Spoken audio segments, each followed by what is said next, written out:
సరిగ్గా ఈ రోజుకి పరిపాలన మొదలుపెట్టి 5 సంవత్సరాలు పూర్తి చేసుకుంది. లాస్ట్ టైం ఆల్మోస్ట్ మోరార్లెస్ 50% అధికారంలో రావడం జరిగింది, 151 సీట్లు. బట్ ఈసారి 52 నుంచి 53 పాయింట్ సంథింగ్ ఎంతో ఇప్పుడే వైసీపీ నేత చెప్తున్నారు. 160 మెజారిటీ ఫిగర్ అంతవరకు, అంటే మాక్సిమం ఆ లిమిట్ వరకు వెళ్ళి మేము అధికారాన్ని గవర్నమెంట్ ఫామ్ చేస్తామని ధీమాగా వ్యక్తం చేస్తున్నారు. నిజంగా వైసీపీ పవర్ని రిటైన్ చేసుకోగలుగుతుందా? బాజీ గారు, మీ వ్యూ ఏంటి, మీ విశ్లేషణ ఏంటి? వెంకటేష్ గారికి అట్లాగే ప్యానెల్లో ఉన్న సభ్యులకి, బీఆర్కే న్యూస్ ఛానల్ వీక్షకులందరికీ కూడా నమస్కారం అండి. ఇప్పుడు ఎన్నికలు అయిపోయినాయి, మరి ఫలితాలు బ్యాలెట్ బాక్సుల్లో నిక్షిప్తమై ఉన్నాయి. ఈవీఎం బాక్సుల్లో 4వ తారీఖు మనం తెలుసుకుంటాం. ఈలోపు ఏంటంటే మిత్రులు, మరి మేము ఆ సంక్షేమ పథకం, వైసీపీ మిత్రుల గురించే మాట్లాడుతున్నాను. మేము చాలా సంక్షేమ పథకాలు చేసాము, ప్రజలందరూ సుభిక్షంగా ఉన్నారు రాష్ట్రంలో అని చెప్తున్నారు. ఎన్నికలు అయిపోయినాయి, ఇప్పుడు అవన్నీ చెప్పుకోవాల్సిన అవసరం లేదు. ఇవాళ ఒక రివ్యూ చేసుకుంటే సరిపోతుంది. ఏ బేసిస్ మీద మనం ఎట్లా ఉంది అనేది ఒక రివ్యూ చేసుకుంటే మనకు ఫలితాలు తేటతెల్లం అవుతాయి, అర్థమవుతుంది. నిజంగా నా అభిప్రాయం ఏంటంటే, మరి మన రాజశేఖర్ రెడ్డి గారి బిడ్డగా మరి జగన్మోహన్ రెడ్డి గారు ఎంతో సుభిక్షగా పరిపాలన ఇస్తారని చెప్పేసి ప్రజలు గత ఎన్నికల్లో 151 సీట్లు ఇచ్చి ఆశీర్వదించారు. మేమందరం కూడా ఎంతో ఆశించాం. చాలా యువకుడు, ఉత్సాహవంతుడు, ప్రజల కష్టాలని మరి పాదయాత్ర ద్వారా తెలుసుకున్నాడు, ఎంతో రాష్ట్రాన్ని ముందుకు తీసుకెళ్తాడు అని చెప్పేసి మేమందరం కూడా కాస్త కూస్త రాజకీయ పరిజ్ఞానం ఉన్న ప్రతి ఒక్కరు కూడా ఎదురు చూశారు ఆశగా. అయితే జగన్మోహన్ రెడ్డి పరిపాలన నా విశ్లేషణ ప్రకారంగా పూర్తిగా విఫలమైంది. కారణం ఏంటంటే, ఇప్పుడు ఆయన కేవలం ఏంటంటే ఈ సంక్షేమ పథకాల పేరుతోటి మరి బటన్ నొక్కుతూ కొందరికి అకౌంట్స్ లో డబ్బులు వేయటం, లేకపోతే కొన్ని వర్గాల వాళ్ళకి నేరుగా వాళ్ళకి బెనిఫిట్ అందే కార్యక్రమాలు చేయడం ద్వారా మళ్ళీ నేను అధికారంలోకి వస్తాను అనే ఒక ధీమాతోటి ఆయన పనిచేశారు తప్ప, ఒక విడిపోయిన రాష్ట్రం, మరి ఎంతో సుభిక్షంగా ఉన్న అన్నపూర్ణ లాంటి విడిపోయిన ఆంధ్రప్రదేశ్ రాష్ట్రాన్ని మరి ఆల్రౌండ్ డెవలప్మెంట్ ఏ రకంగా చేయాలి, ఈ రాష్ట్రంలో ఉన్న ఆర్థిక పరిస్థితులు ఏంటి, మరి యువత ఏ రకంగా ఉంది అనే అంశాలు, కీలకమైన అభివృద్ధి అంశాలను పూర్తిగా విస్మరించారు. ఇది కాదనలేని సత్యం. ప్రజలందరూ కూడా మరి ఇదే చర్చ చేసుకుంటా ఉన్నారు. నేను ఒకటే ప్రశ్న వేస్తున్నాను వైసీపీ మిత్రులకి, వైసీపీ శ్రేణులకి, నాయకులకి కూడా.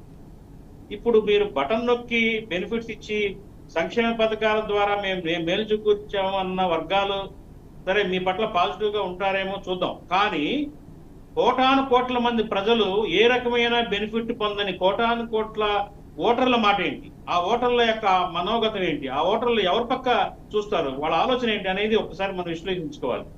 నా అభిప్రాయం ప్రకారం ఏంటంటే, ఈ ఎన్నికల్లో మరి వైసీపీ చాలా ఘోరమైన వైఫల్యాన్ని చూడబోతుంది, అపజయాన్ని చూడబోతుంది. ఎందుకంటే చాలా నైరాశ్యంలో ఉన్నారు ప్రజలు, రాష్ట్ర ప్రజలు. కారణం ఏంటంటే, మరి యువత ముఖ్యంగా ఆయన మరి విద్యా దీవెనని అవేని ఇవేని పిల్లలకి చదువుకోవడానికి మరి డబ్బులు వేస్తున్నారు. చదువుకున్న పిల్లలు ఏమైపోవాలి? చదువుకొని పాస్ అవుట్ అయిన డిగ్రీ హోల్డర్స్ ఉద్యోగాలు లేక వేరే రాష్ట్రాలకు వలసెళ్ళిపోతున్న పరిస్థితి కనిపించట్లేదా? అట్లాగే ఘోరాతి ఘోరంగా మద్యం పాలసీని, కొత్త రకం పాలసీని, దేశంలో ఎక్కడా లేని విధంగా ఒక కొత్త రకం మద్యం పాలసీని రూపొందించి నాసిరకం మద్యాన్ని అమ్మి మరి వేలాది మంది ప్రాణాలు పోయినాయి. లక్షలాది మంది ప్రజలు గవర్నమెంట్ హాస్పిటల్స్ లో పేదలు, నిరుపేదలు మరి మగ్గుతున్నారు. వాళ్ళ గురించి మరి మనం ఆలోచించిన అవసరం లేదా? అట్లాగే ఇసుక ఏనాడన్నా కానీ ఇప్పుడున్న రేట్లలో ఇసుక ఉందండి? ఇసుక ఎంత ఘోరమైన రేట్లలో ఇసుక దొరుకుతుంది. కాటాల లెక్కన అమ్ముతున్నారు ఇసుక. గతంలో ఇసుక అంత రేటు ఎప్పుడు లేదు. ఫలితంగా నిర్మాణ రంగం కుదేలైపోయి కార్మికులు మరి ఉపాధి లేక చాలా అల్లాడిపోయి. మ్యూట్ లో ఉన్నట్టు చెక్ చేసుకుని ఒకసారి బాజీ గారు మ్యూట్ లో పడినట్టుగా ఉన్నారు, చెక్ చేసుకోండి. మరి చూస్తే దాదాపు 7 లక్షల కోట్ల అప్పు ఉన్నట్టు కాగ్ నివేదికే తెలియజేస్తాం. అనేక రకమైన కార్పొరేషన్లు పెట్టి ఆ కార్పొరేషన్ల ద్వారా అప్పులు తీసుకొచ్చి ప్రభుత్వాన్ని నడపడం జరిగింది. ఇది నిజం కాదా? ఇవన్నీ కూడా మరి అట్లాగే రాష్ట్రంలో రోడ్ల పరిస్థితి ఎంత దయనీయంగా ఉన్నాయి. రోడ్లు చెప్పండి, మనం నడవలేని పరిస్థితే ఉంది, 2 వీలర్స్ కూడా వెళ్ళలేని పరిస్థితి ఉంది. అలాంటి దుస్థితిలో వాళ్ళ రాష్ట్రం ఉంది. మరి ఇట్లాంటి పరిపాలనని అందిస్తారని జగన్మోహన్ రెడ్డి గారిని పట్ల ఎవరూ ఆశించలేదు. ఇలాంటి విధంగా బాజీ గారు sorry for the interruption. Baji గారు మీ ఫ్రేమ్ కొంచెం రొటేట్ అయింది చూడండి, ప్రాపర్ గా పెట్టుకోండి మీ ఫ్రేమ్, మీ కెమెరా ఫ్రేమ్ ప్రాపర్ గా పెట్టుకోండి. Right carry on.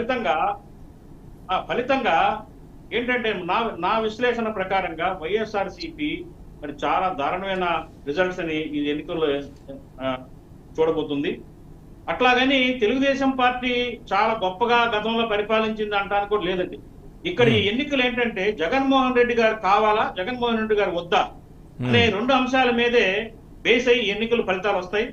ఎందుకంటే మరి గతంలో చంద్రబాబు నాయుడు గారు కూడా 5 సంవత్సరాల అవకాశం ఇస్తే ఆయన కూడా మరి రాజధాని విషయంలో ఫెయిల్ అయిపోయారు.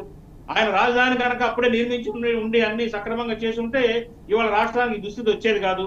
అట్లాగే హైదరాబాద్ ని ఉమ్మడి రాజధానికి అవకాశం ఇస్తే దాన్ని వాడుకోలేకపోయారు.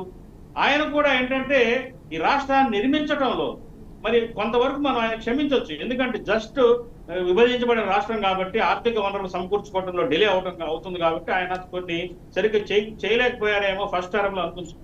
కానీ జగన్మోహన్ రెడ్డి గారికి ఎంతో అవకాశం ఉందండి. యువకుడు చాలా బాగా చేయొచ్చు, కానీ ఆయన చేయలేకపోయారు. ఈ విషయంలో ప్రజలు చాలా తీవ్రమైన అసంతృప్తితో ఉన్నారు.